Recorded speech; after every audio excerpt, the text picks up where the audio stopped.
There is a huge gap between how we learn and how we think we learn, between what the science says about how we should study, practice, and learn, and how we actually do it. In the article, Forget What You Know About Good Study Habits, Benedict Carey says, cognitive science have shown that a few simple techniques can reliably improve what matters most, how much a student learns from studying. But they directly contradict much of the common wisdom about good study habits, and they have not caught on. Performance is what we observe and measure during instruction or practice.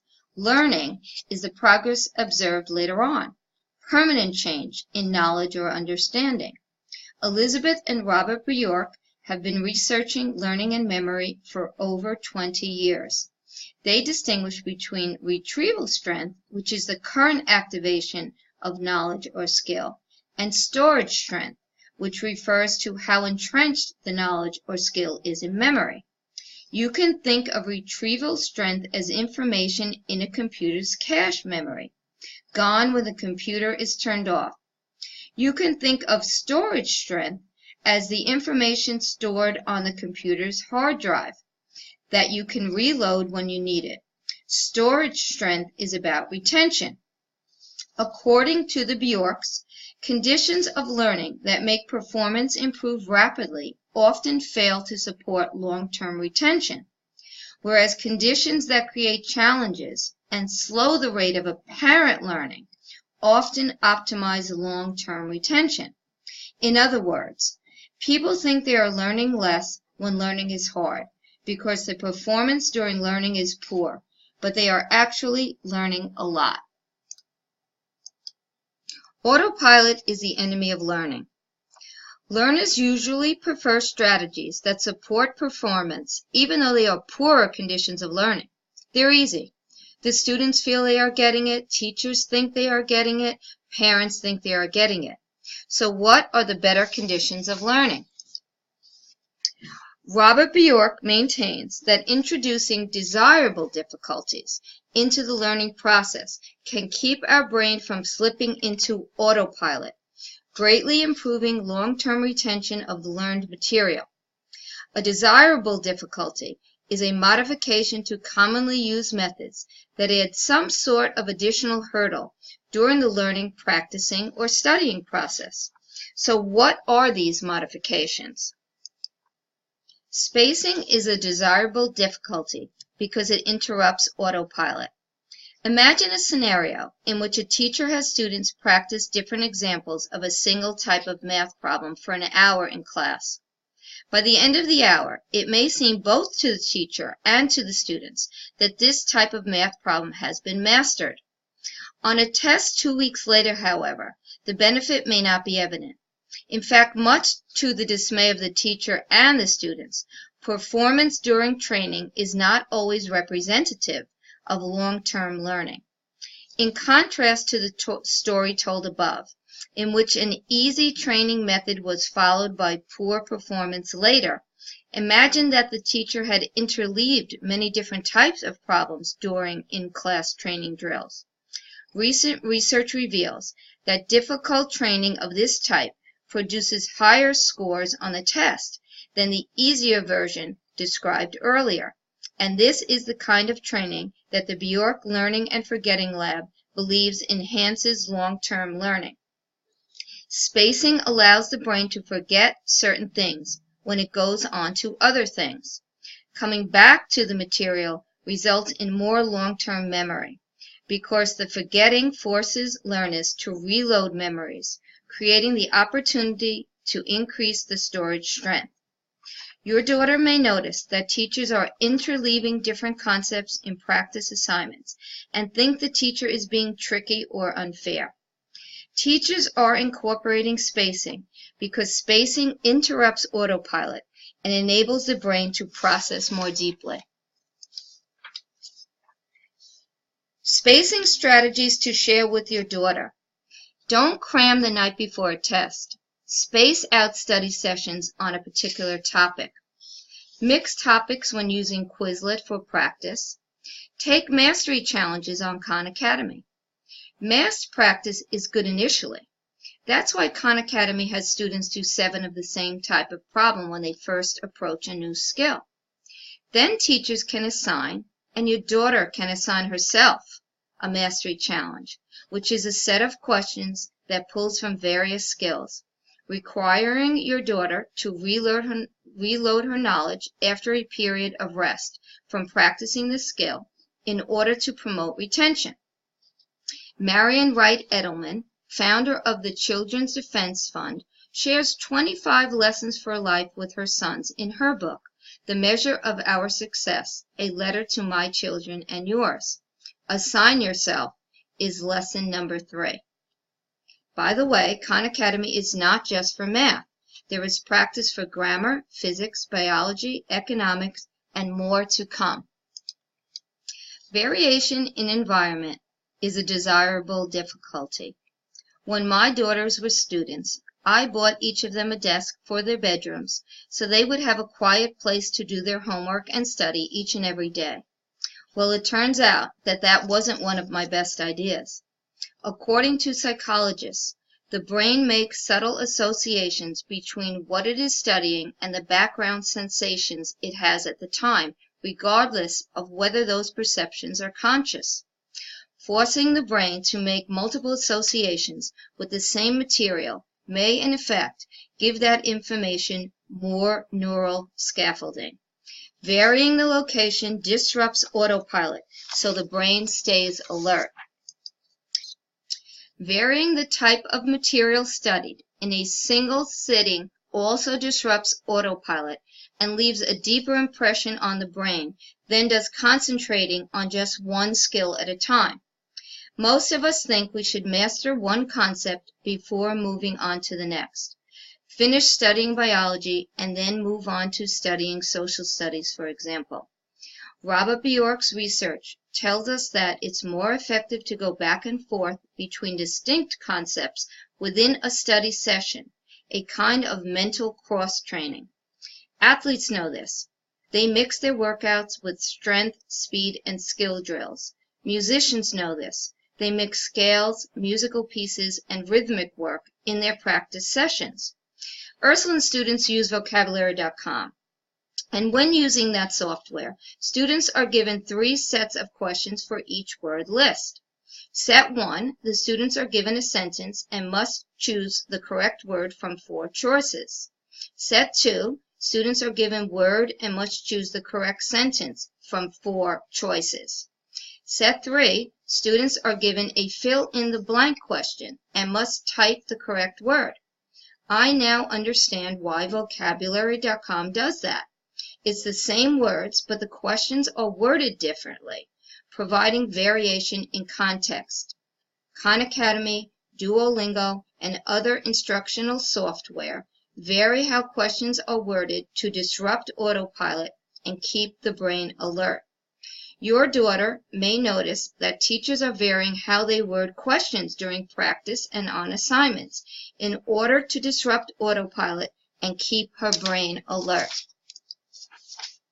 Variation strategies to share with your daughter are, when learning, practicing, and studying, your daughter should change the rooms where she is taking in the information to boost her learning.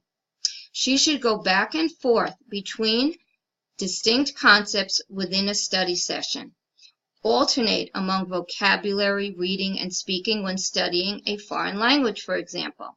Study math, then social studies, then go back to math. Studying to teach can take a student out of autopilot and engage the brain in deeper processing. Students who studied to teach had a higher performance than those who studied for themselves.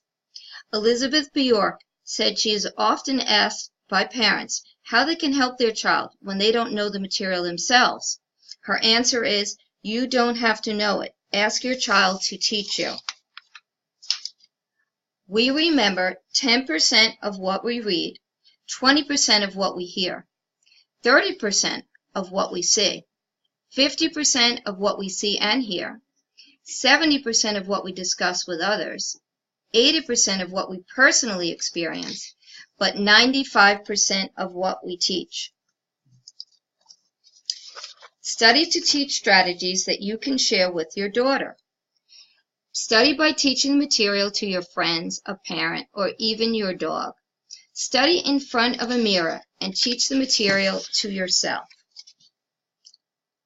According to Robert Bjork, the effectiveness of tests as learning events remains largely underappreciated, in part because testing is typically viewed as a vehicle of assessment, not a vehicle of learning. A student's ability, when going back over a chapter in a textbook, to judge whether information will be recallable on an upcoming examination is severely limited, whereas attempting to answer a fellow student's questions on the chapter can identify what has and has not been learned. In a series of experiments, they show that if students make an unsuccessful attempt to retrieve information before receiving an answer, they remember the information better than in a control condition in which they simply study the information. Trying and failing to retrieve the answer is actually helpful to learning. The process of retrieving an idea is not like pulling a book from a shelf. It seems to fundamentally alter the way the information is subsequently stored, making it far more accessible in the future. By challenging ourselves to retrieve or generate answers, we can improve recall. During the faculty PD session on this topic, I suggested that teachers not reteach material during review sessions, but rather ask students questions or have students ask each other questions. So if your daughter goes to a review class and tells you the teacher didn't teach anything, she just asked questions, that's why. The Cornell note-taking method provides a framework that enables students to pre-test themselves. The essence of the method is that you draw a vertical line down the left section of the paper, leaving the largest section of the page as the area for taking notes. After you take notes, you go back and write questions in the Q column that the notes on the right would answer, like Jeopardy! So in the examples shown, which are English notes, questions that you would add later after the notes are taken would be, what is the definition of plot? What are the different types of characters? What is the purpose of theme? And what defines setting? You then use the questions in the Q column to pre-test yourself. You would cover the notes on the right side, ask yourself the question in the Q column, and then slide the cover sheet down to see if you are correct. Pre-testing is more effective than reading notes over or having the material presented again. In those cases, the material sounds familiar to the brain, and it thinks it knows it. Answering questions requires the brain to reload memories, which results in deeper processing and increased retention. Share these pre-testing strategies with your daughter. Spend less time studying and more time testing yourself. Quizlet, Khan Academy, Duolingo, Vocabulary.com, and other software can help with pre-testing. The Cornell note-taking method provides a framework for pre-testing yourself instead of just reading over notes.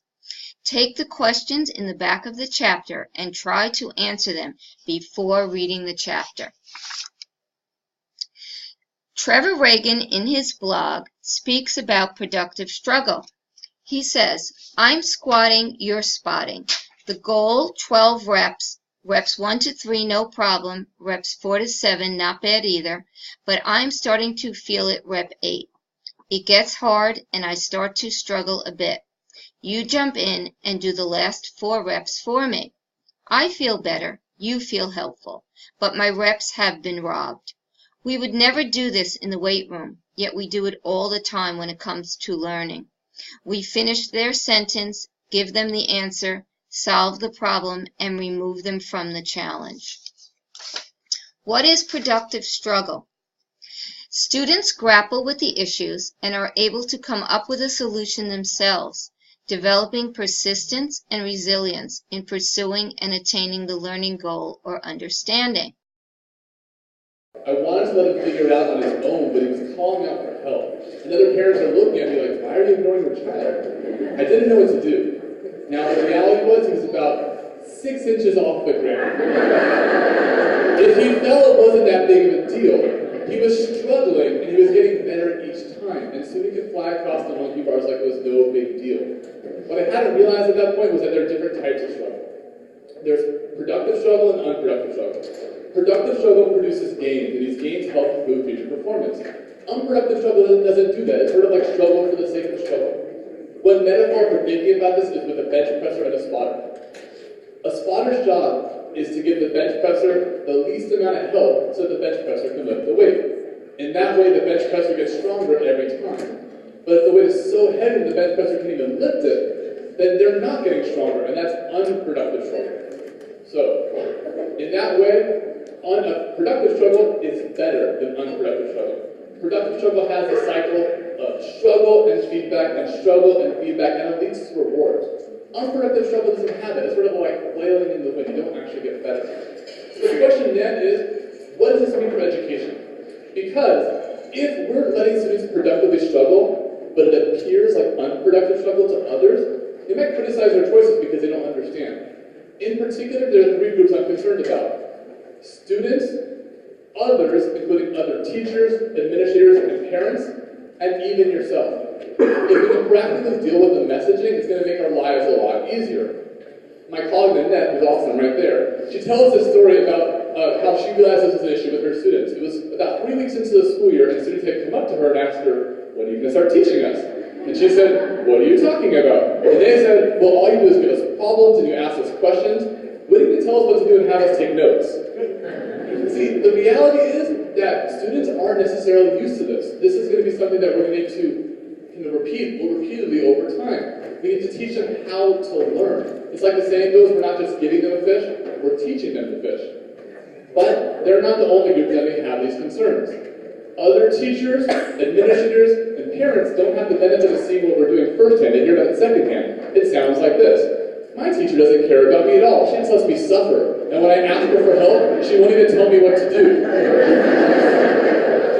The reality is, talk to the other teachers and administrators, let them know your goals. Talk to the parents at back to school night, at open house, or even in a letter on Monday. When they're clear about your goals, they're going to be on your side because they'll know that you have students' best interest in mind. But you may even doubt yourself. Think about a lesson you worked really hard on, and you really wanted to go well, it just wasn't going the way you hoped. And somewhere in the middle of the lesson, you start wondering, why am I doing this way? Why did I just play it safe and tell them what to do? The reality is, you know your goals. You want students to productively struggle because this is something that will help them in the long run. But even though this is a worthwhile goal, it doesn't mean it's going to be easy to attain. So, I want to conclude then by talking about how learning how to ride a bike is like math education. When you learn how to ride a bike, there's a cycle of, again, struggle and feedback, and then you learn how to ride a bike. It's a rewarding thing. So with that in mind, how do we actually teach children how to ride a bike? Well, one way we could do it is we could ride the bike for them. and this might be useful at first, but how long before, because they don't want to see it, but how long before it's silly for a child to watch me go to ride the bike for them? And how long before it's silly for students to watch their teacher do the math for them at the front of the class? Another way is with training wheels. Training wheels provide a structure that enable a child to ride the bike, but oftentimes they're crushed like with a false sense of skill. I know I've done this when I gave students procedures that they could use like a mindless math robot, but didn't really understand what they were doing. Have you ever seen one of these? This is a balance bike. Notice it has no pedals. The only way you can use it is by cruising along, and in that way you have this constant cycle of struggle and feedback. You learn very quickly. Do we always have opportunities like this in our math classroom? Because if you don't, this is what's going to happen to you. You're going to fall. The structure you came to expect is no longer there, and you don't know what to do. Similarly, I've had situations where, we've all had this, where a student can do the problem procedurally, and then if the problem changes ever so slightly, it was like they've never seen this problem before. It's a very big understanding. So here's my call to action. Give your students opportunities to productively struggle. Realize that this is not something that will be familiar to them. You're going to have to remind them over and over again. But one very strong word of advice, don't try this at home. I've been trying to give my wife opportunities to productively struggle. Not going so well. Thank you. Generation effect refers to the long-term benefit of generating an answer, solution, or procedure versus being presented that answer, solution, or procedure. Anytime you, the teacher, the tutor, tell or show your daughter something that she could, drawing on current cues and her past knowledge, generate herself, you, the teacher, the tutor, rob her of a powerful learning opportunity. I often hear students asking teachers for review sheets. Students can boost their long-term retention of material by generating their own review sheets, as opposed to studying from review sheets that were presented to them.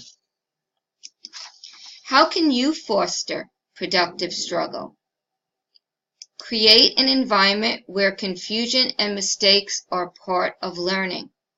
You want your daughter to get used to working through confusion and recovering from mistakes.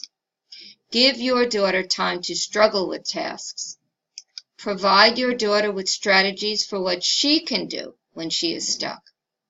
When providing help, provide the least amount of help possible. Praise your daughter for persevering through a problem or task.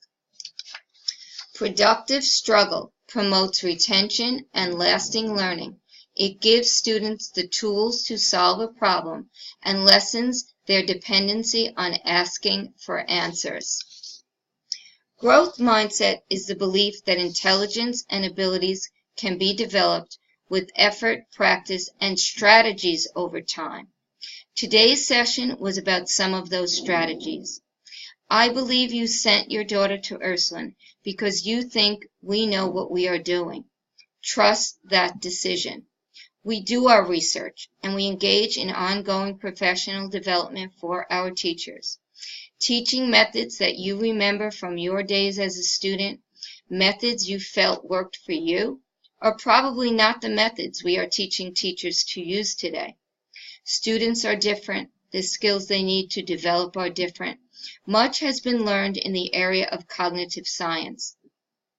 Making things hard by creating desirable difficulties enhances long-term learning. Incorporating productive struggle actually improves the learning machine, the brain itself. I am asking you to share the strategies you heard today with your daughter so she can take a more active role in her own learning by introducing desirable difficulties into her own practice and study activities with spacing, variation, studying to teach, and pre-testing herself. I am also asking you to trust and support your daughter's teachers as they do what the cognitive research tells them to do. Introduce desirable difficulties and productive struggle to create a bridge from how your daughter thinks she learns to how she actually learns.